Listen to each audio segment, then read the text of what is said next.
June 1st, 1985. Somewhere in South Carolina, a 17-year-old girl sat down and wrote a letter. Not a letter she chose to write.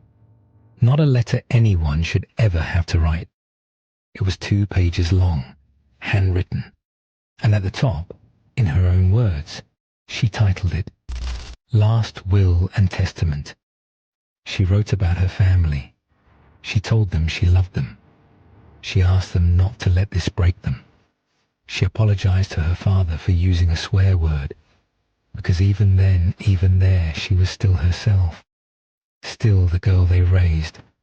And at the bottom she wrote, Jesus forgave me. That letter arrived at her family's home the next morning. She was already gone. The man who forced her to write it had kept every copy. He mailed one to her family. He kept the rest. And then he picked up a payphone and called her parents to ask if they'd received it.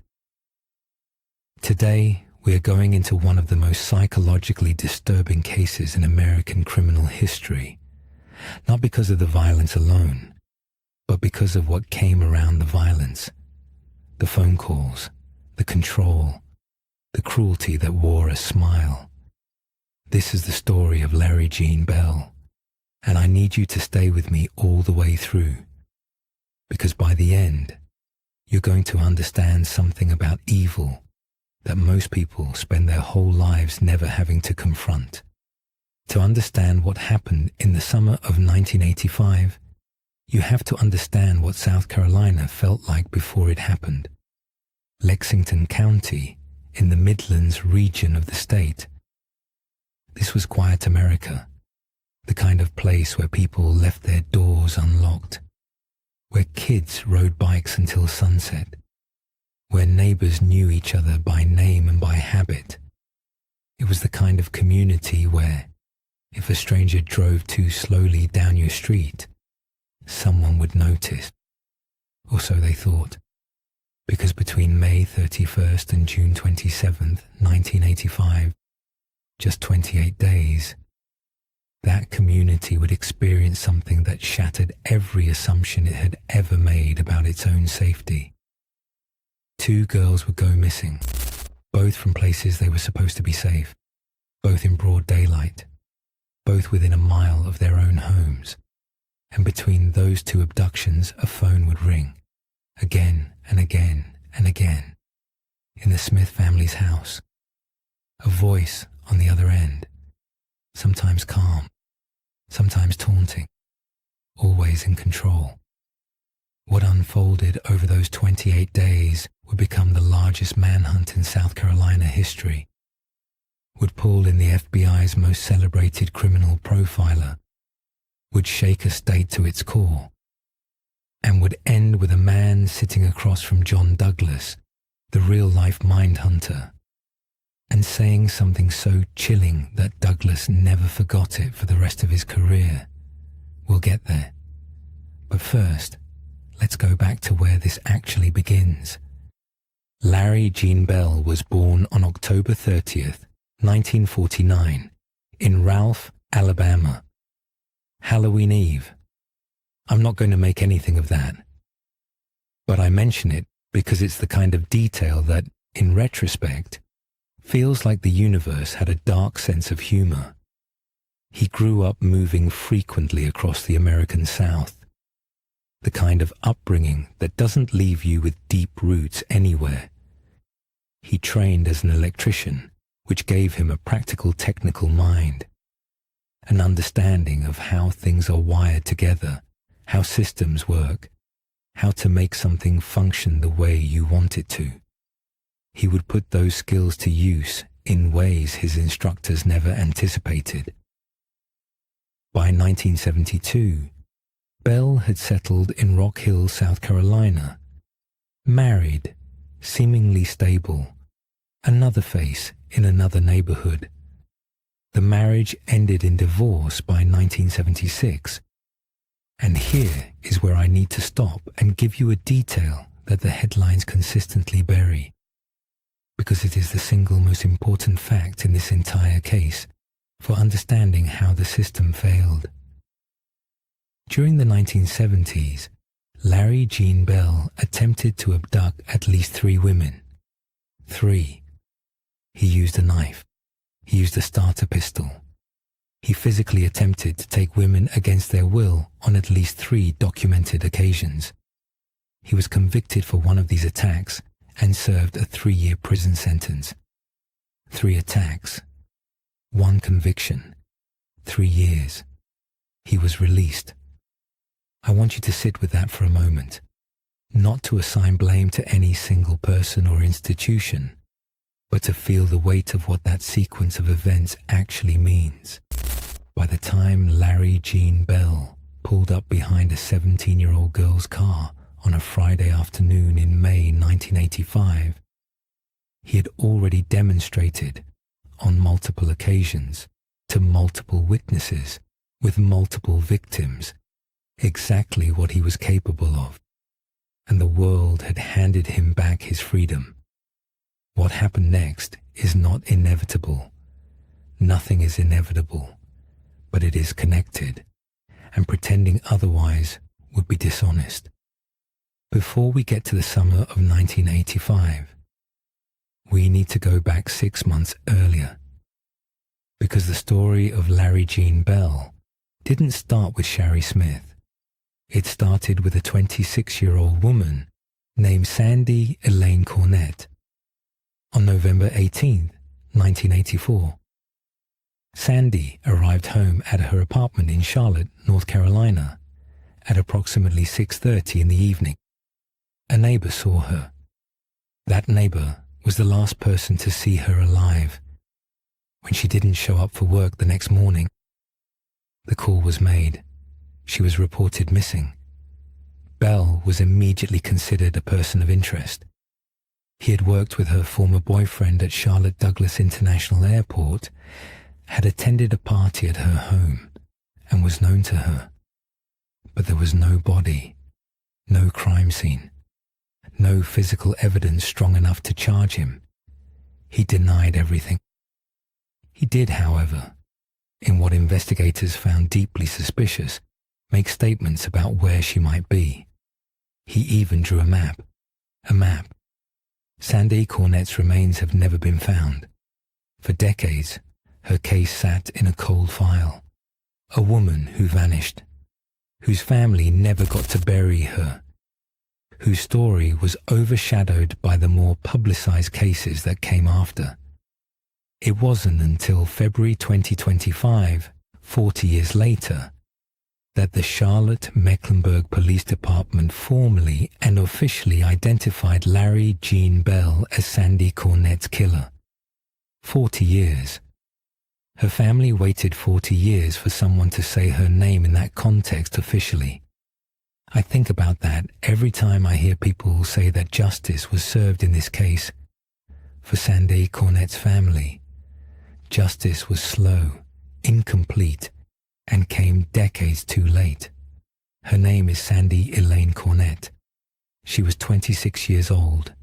She deserved better. Before I continue, I need to stop here and tell you about the letter. Because while the family was receiving those phone calls, a letter arrived in the mail. It was postmarked June 1st, 1985. The day after the abduction. Bell had forced Shari to write it before she died. 2 handwritten pages, and she titled it herself, Last Will and Testament. In it, she told her family that she loved them. She asked them not to let this destroy their lives. She spoke to each of them. She asked her father to take care of her mother. She told her boyfriend she loved him. And near the end, she wrote, I love you all so damn much. Sorry, Dad. I had to cuss for once. Jesus forgave me. She was 17 years old. She knew she was going to die. She had been told. And in that knowledge, in the worst possible moments a human being can face, she chose to spend her remaining words telling the people she loved that they would be okay. That is not a detail I say lightly. That is an act of extraordinary grace under conditions that none of us will ever fully comprehend. Shari Faye Smith deserves to be remembered not as a victim's name in a case file. She deserves to be remembered as someone who, even at the end, loved her family more than she feared what was coming. The letter also became a critical piece of evidence. The handwriting, the specific wording, the way it was folded. Every detail was processed by investigators looking for anything that could tell them where it had come from, who had sent it, what kind of person was on the other end of those calls. It would not be the last time Bell's own behavior led directly to his capture. 14 days after Shari's abduction, investigators were still working the case. The phone calls had stopped. The profile was being built. The search was continuing. And on June 14, 1985, a 9-year-old girl named Debra May Helmick stepped outside her home on Old Percival Road in Richland County, South Carolina. She was playing in her front yard. She was 9 years old. Bell took her in broad daylight. Same method, same ruthless efficiency. And then he called the Smiths again. Not Debra's family, the Smiths, the family he had already spent 2 weeks tormenting. He called them to tell them about Debra, to give them the information, to keep himself at the center of the story. 8 days after Debra's abduction, he called again, this time with directions to where he had left her. Following the precise coordinates Bell provided, police located Debra's body on June 22, 1985. The forensic evidence found at the scene connected her death to Shari's in unmistakable ways. Debra May Helmick was 9 years old. She was playing in her yard. That detail should never become background noise. A 9-year-old girl playing in her front yard on a summer afternoon in 1985. That's who was taken. John Douglas had been rebuilding his career after a near-fatal illness in 1983. A bout of encephalitis that had left him physically shattered and professionally shaken. He told interviewers years later that he had been afraid he'd lost his confidence, that he wasn't sure he was still the profiler he once was. The Larry Jean Bell case gave him his answer. Working from the recorded phone calls, from the crime scene evidence, from the letter, from everything Bell had left behind in his need to be seen. Douglas built a profile.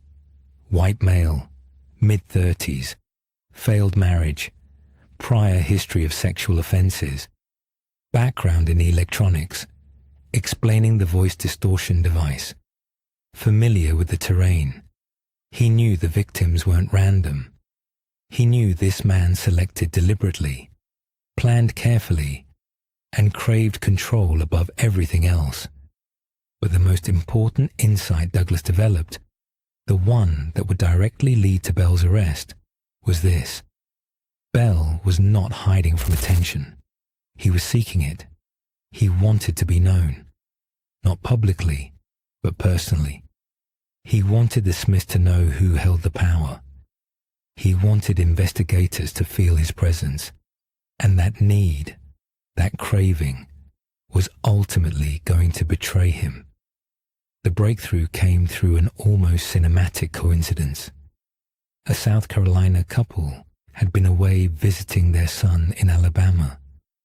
They had left their home in the care of a house sitter and had written their son's contact number on a yellow legal pad in case of emergencies. Their house sitter was Larry Jean Bell. When the couple heard the recorded phone calls, which had been released publicly as part of the investigation, they recognized the voice. They called the police. On June 27th, 1985, 27 days after Shari Smith was taken from her driveway. Larry Jean Bell was pulled over while driving a greyish 1978 Buick Riviera. The car's license plate didn't match the vehicle. A search of the car revealed the original plate, DCE 604. A witness near the Helmick scene had seen a vehicle with a plate beginning with the letter D. The match was immediate. Inside Bell's home, investigators found 6 hairs microscopically consistent with Shari Smith's hair. They found silk underwear, consistent with items recovered at the second crime scene. The case against him was being built in real time. Bell was arrested without incident. No dramatic chase, no struggle. He went quietly. The 28 days of terror that had frozen South Carolina were over, but the legal process that followed would take another 11 years. Bell faced 2 separate trials, one for each confirmed South Carolina murder. The first, in June 1986, for the kidnapping and murder of Shari Faye Smith. Guilty. Death sentence. The second, in March 1987, for the kidnapping and murder of Debra May Helmick. Guilty. Death sentence. But here's something that very few summaries of this case ever mention, because it reveals something genuinely important about Bell's psychology. Inside the courtroom, Bell was theatrical. He disrupted proceedings. He made unusual statements. At times, he behaved as though the trial itself was a performance, and he was the lead. His defense attorneys argued that he suffered from a mental illness that produced 2 distinct states, the good Larry and the bad Larry. The same language he had used with John Douglas during their interview. The jury didn't buy it. What I find most revealing about Bell's courtroom behavior isn't the disruptions themselves. It's what they reveal about his motivations throughout the entire case. From the phone calls, to the letters, to the courtroom performance. Bell consistently positioned himself at the center of every narrative. He needed to be there. He needed to be the most important presence in the room. Forensic psychologists describe this pattern as a profound need for dominance and recognition, not just over victims, but over the story itself, over how events are told, who holds the power, who controls the information. For Bell, the murders weren't just acts of violence, they were performances, and he cast himself as the director. Larry Jean Bell spent 11 years on death row. On October 4th, 1996, he was executed. He was given a choice, lethal injection or the electric chair. He chose the electric chair. Years later, John Douglas said he believed this was Bell's final performance, his last act of control. The needle would have been quiet, clinical, invisible. The electric chair was dramatic, painful, unforgettable. Even at the end, Bell chose the version of his death that would leave the most lasting impression. Douglas also noted something else, that Bell had lived what he described as a life of hell in prison. The inmates knew who he was. They knew what he had done. A man who preyed on a 17-year-old girl and a 9-year-old child does not receive warm treatment inside a prison population. And so, in Douglas's interpretation of it, the electric chair may have also been, in some twisted way, Bell's escape from a decade of his own suffering. He was 46 years old when he died. Shari Smith never got to be 18. Debra May Helmick never got to be 10.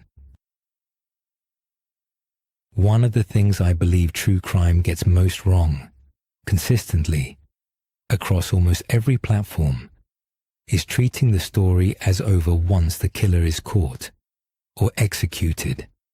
It's not over. It's never over. Not for the people left behind. So let me tell you what happened to the Smith family.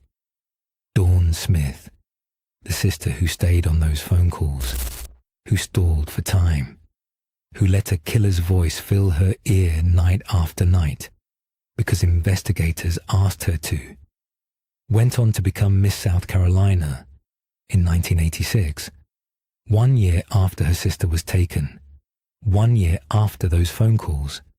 She stood on a stage and was crowned. Later, she married. She became a Christian singer-songwriter. She wrote a book about her family's experience, about loss, about faith, and about what it means to survive something that should have destroyed you. And I don't say any of this to wrap the story in a neat little bow. Dawn Smith's resilience doesn't erase what happened. Nothing erases what happened, but I mention it because it's important.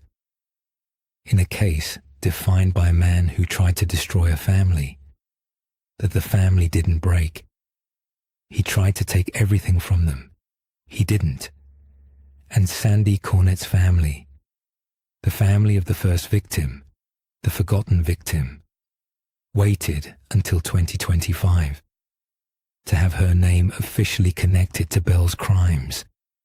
Think about that for a second. A family who knew, who always knew, who had to watch 2 other cases go to trial and execution, while their daughter, their sister, their friend, remained officially unconnected to the man they believed had taken her. 40 years of carrying that. That's the other long shadow of this case, the one that doesn't make headlines. The Larry Jean Bell case left a permanent mark on American criminal profiling, not just as a successful investigation, but as a template. John Douglas has described this case in multiple books and interviews as a defining moment in his understanding of what he called the organized offender, someone who plans, prepares, executes with deliberate precision, and communicates with investigators and victims' families as part of a psychological need for dominance. The case demonstrated several things that, at the time, were not yet fully understood. That a killer can have an extensive prior criminal history and still be systematically underestimated by the justice system, just as Bell's earlier abduction attempts were. That communication with victims' families, Debra Helmick, helped protect people those girls never knew. That doesn't balance the equation. Nothing balances that equation, but it matters. Okay, here's what I actually think about this case.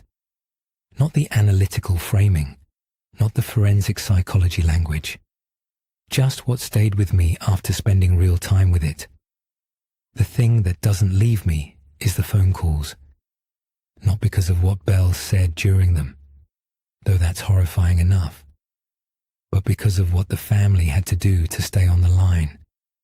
Dawn Smith, sitting inside her family's home, talking to the man who had taken her sister and being told by the FBI to keep him talking, to stall, to not let him hang up, doing that night after night, doing it while her parents sat nearby, doing it while knowing, on some level, that her sister was probably already gone.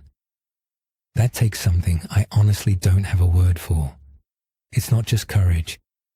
It's a kind of love that exists beyond the limits most people are ever tested on. And then I think about what the system handed Bell before any of this happened. 3 attempted abductions, 3 documented incidents, 1 conviction, 3 years served. And I'm not saying the people who made those decisions were malicious. I'm saying the system treated those prior victims as isolated incidents instead of recognizing a pattern. And when that happens, Somebody else eventually pays the price. Shari Smith came next. Debra May Helmick came next. Sandee Cornett came next. And she came first. And still wasn't fully counted for decades. Bell said there were two versions of him, the good Larry and the bad Larry. I've thought about that a lot. And here's what I actually believe. I don't think there were two of him. I think there was one. And the good Larry was simply the mask the other one wore in public. Because the phone calls didn't come from a second self. The planning didn't come from a dissociated state. And the letter, the one that forced a 17-year-old girl to write her own goodbye, required deliberate thought, conscious thought. He knew exactly what he was doing, every single time. Before the closing, I want to ask you something, because I genuinely want to know what you think. John Douglas described Bell as someone who craved control, not just over victims, but over the story itself. He needed to be the one holding the information, the one revealing it, the one deciding when and how the family learned what happened. Do you think that kind of psychological need, the need to dominate every interaction, to control the narrative, to always be the most powerful presence in the room, is something people can recognize earlier, before it escalates into something like this? Drop your honest answer in the comments. I read every one, and I think this is a conversation genuinely worth having. Before I let you go, there's one part of this case I think matters beyond the story itself. The Larry Jean Bell investigation, studied alongside the FBI's behavioral science research from that same era, revealed several patterns worth paying attention to. A documented history of sexual offenses that was never treated as a pattern. Bell had 3 prior attempts, 1 conviction. The system saw separate incidents. A behavioral analyst would have seen escalation. The use of communication as a weapon. The phone calls weren't random. They were a clinical expression of Bell's need for dominance, a need to control information, to control emotion, to decide what others knew and when they knew it. And in any context, relationships, work, everyday life, a person who consistently uses information as leverage is revealing something important about the way they see other people. Then there was the 2 selves defense, the good Larry and the bad Larry. But forensic psychologists encounter versions of this constantly.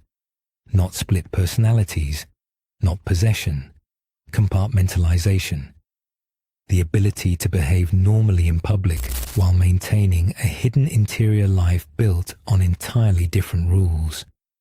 And maybe the most important lesson of all, the system's tendency to individualize patterns. Sandee Cornett's disappearance in November 1984 and the South Carolina abductions in 1985 were initially treated as separate events, separate states, separate investigations, separate stories, but a different framework. One that asked not just what happened here, but what pattern are we looking at? Might have connected those dots much faster. We've built better systems since 1985. VICAP,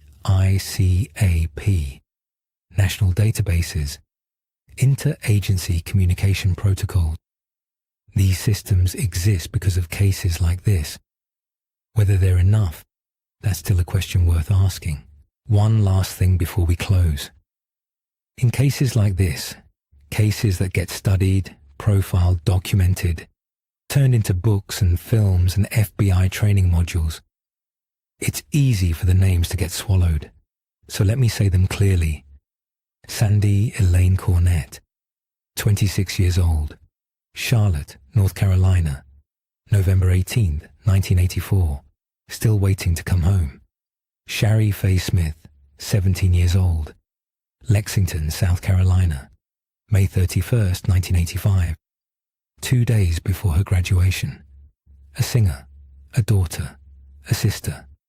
The girl who apologized for swearing in her final letter because she didn't want to disappoint her father. Debra May Helmick, 9 years old. Richland County, South Carolina, June 14th, 1985, playing in her front yard. These 3 names are why this case matters. Not the profile, not the FBI methods, not the courtroom drama, them. If this video meant something to you, share it. Because the best thing we can do for victims who were treated as invisible during their lifetimes is make sure they are not invisible now. I'll see you in the next one. Stay safe, stay sharp, and watch out for the people in your life who always need to be the one holding all the information.